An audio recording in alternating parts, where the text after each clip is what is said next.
Pancasila itu adalah benar-benar satu dasar yang dinamis, satu dasar yang benar-benar dapat menghimpun segenap tenaga rakyat Indonesia, satu dasar yang benar-benar bisa mempersatukan rakyat Indonesia itu untuk bukan saja mencetuskan revolusi. Perkenalkan, nama saya Lili Nurindasari dari Universitas Tadulako. Di sini saya akan membahas tentang sejarah perumusan Pancasila. Lahirnya Pancasila tak terlepas dari peran Badan Penyelidik Usaha-Usaha Persiapan Kemerdekaan Indonesia atau yang dikenal dengan BPUPKI.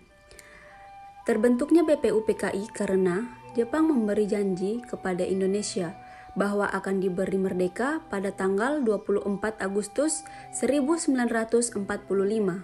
Sehingga untuk mewujudkan janji tersebut, berdirilah BPUPKI. Sidang pertama BPUPKI pada tanggal 29 Mei sampai 1 Juni 1945 bertujuan merumuskan dasar filsafat dari bentuk negara Indonesia pada saat merdeka. Ada 3 tokoh yang menawarkan konsep dasar negara Indonesia. Yang pertama ada Muhammad Yamin, yang kedua Supomo, dan yang ketiga Soekarno. Muhammad Yamin mengusulkan dasar negara Indonesia secara tertulis dan lisan. Usulan tersebut disampaikan pada tanggal 29 Mei 1945. Usulan lisan Muhammad Yamin yang pertama, 1. Peri kebangsaan, yang kedua, peri kemanusiaan, yang ketiga, peri ketuhanan, yang keempat, peri kerakyatan, yang kelima, kesejahteraan rakyat. Dan adapun usulan tertulis Muhammad Yamin, yang pertama, ketuhanan yang Maha Esa, yang kedua, kebangsaan persatuan Indonesia, yang ketiga, rasa kemanusiaan yang adil dan beradab, yang keempat, kerakyatan yang dipimpin oleh hikmat kebijaksanaan dalam permusyawaratan perwakilan, yang kelima, keadilan sosial bagi seluruh rakyat Indonesia. Selanjutnya, ada Supomo.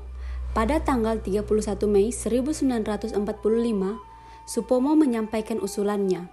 Menurutnya, Indonesia merdeka adalah negara yang dapat mempersatukan semua golongan dan paham perseorangan, serta mempersatukan diri dengan berbagai lapisan rakyat. Berikut ini usulan dasar negara menurut Supomo.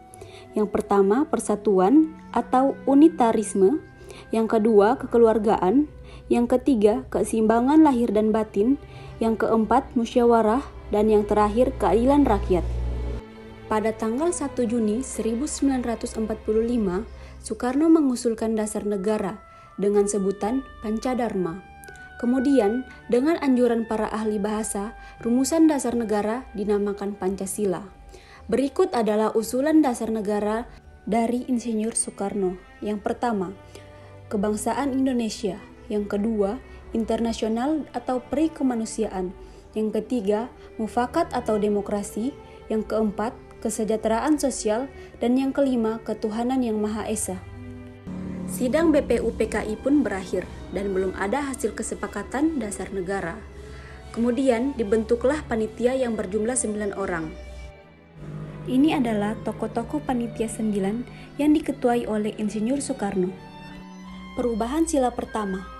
Pancasila awalnya dirumuskan dalam Piagam Jakarta pada tanggal 22 Juni 1945 yang menyatakan ketuhanan dengan kewajiban menjalankan syariat Islam bagi pemeluk-pemeluknya.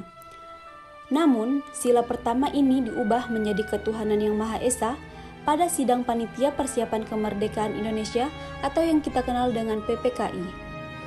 Ini adalah tokoh-tokoh yang berperan dalam perubahan sila pertama Pancasila.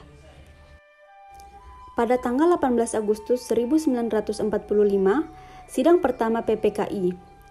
Adapun hasil sidang pertama PPKI yang pertama mengesahkan Undang-Undang Dasar 1945, yang kedua mengangkat Soekarno sebagai presiden dan Muhammad Hatta sebagai wakil presiden, ketiga pembentukan Komite Nasional Indonesia Pusat. 1 Juni 1945 disebut hari lahir Pancasila karena tanggal pertama kali Pancasila disebut sebagai dasar negara dan diperkenalkan oleh Soekarno dalam sidang BPUPKI.